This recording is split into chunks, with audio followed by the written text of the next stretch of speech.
Okay, just a quick short update on the bottles. We've got the charcoal and the cotton wool. The cotton wool does house the organism, but it doesn't grow. As you can see with this one, it doesn't grow. It grows, but it's not too great. If I can get it in the sun, if I can get some sun, it's all right, but it's not the best sort of thing.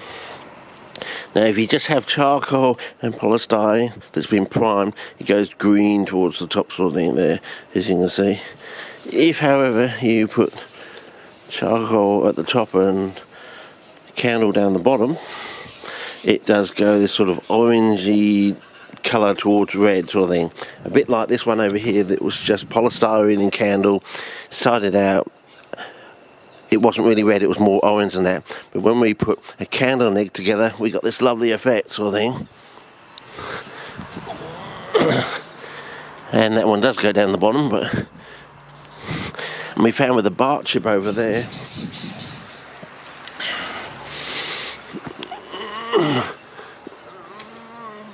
Bach chip and egg seemed to be alright, but when we put the charcoal on, it was a bit delayed. So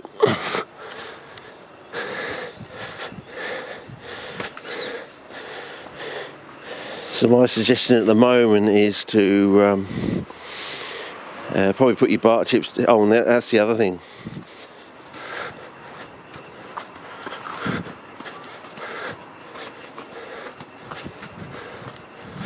I had great trouble with the Bach chip keeping it wet, even though we've had heavy rain now.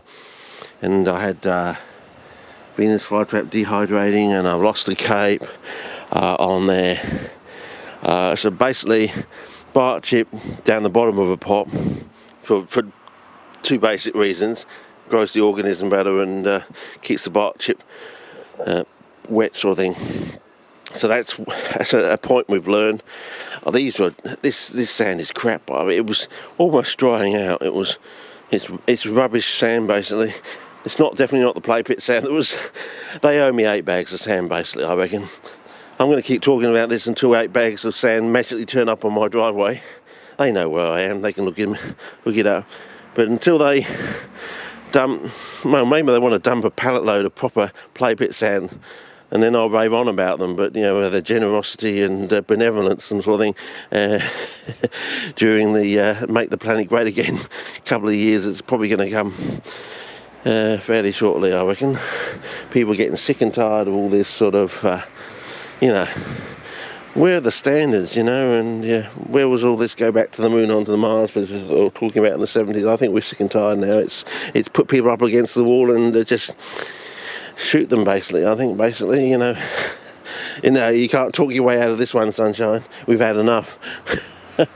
So I put some in here, and no, so I've set up another one, and I'll set up another one, and we'll keep going until we throw some mud into the wall and something sticks, sort of thing. But these are still pretty amazing for this time of year. I mean, this one over here, look at this. I mean, yeah, all that stuff in the past, I think there's a lot of crap there. Talking about that took a while to go, didn't it? It was really good at the beginning, but we still had trouble with the Bach chips keeping it wet initially. So I think the rule is, if you're going to use Bach chips, it's got to be down the bottom of a pot, basically. More work, but this sand. I mean, unless I can get something happening with here,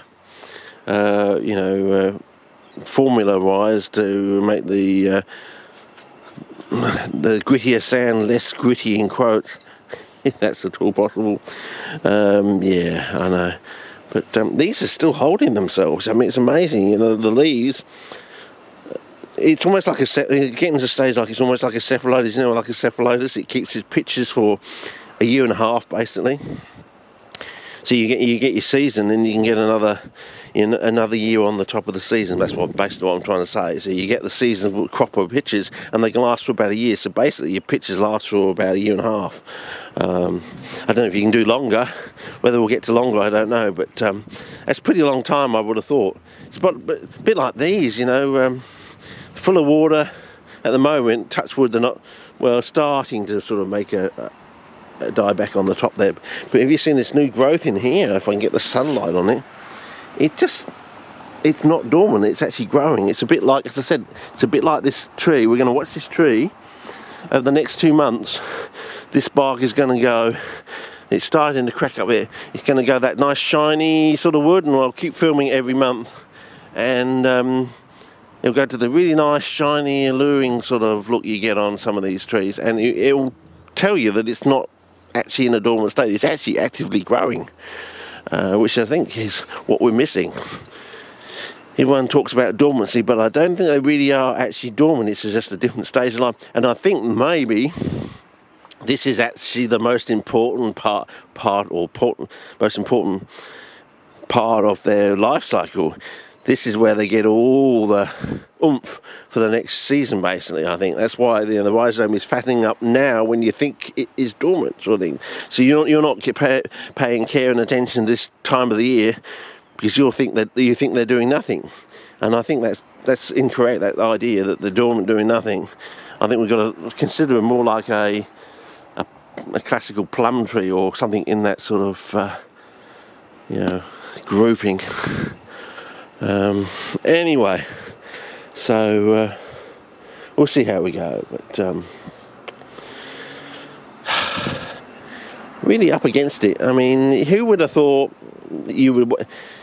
Super glue is such a good product. Who would have thought you want to scam on super glue? You know, isn't it just like money for jam? You just churn it out and it sells. Why would you want to go and fuck that up? That's what I want to know. That's what I can't understand. Why would you want to fuck something up and stop that chain or that line just being sold? The word gets out and people just stop buying that brand.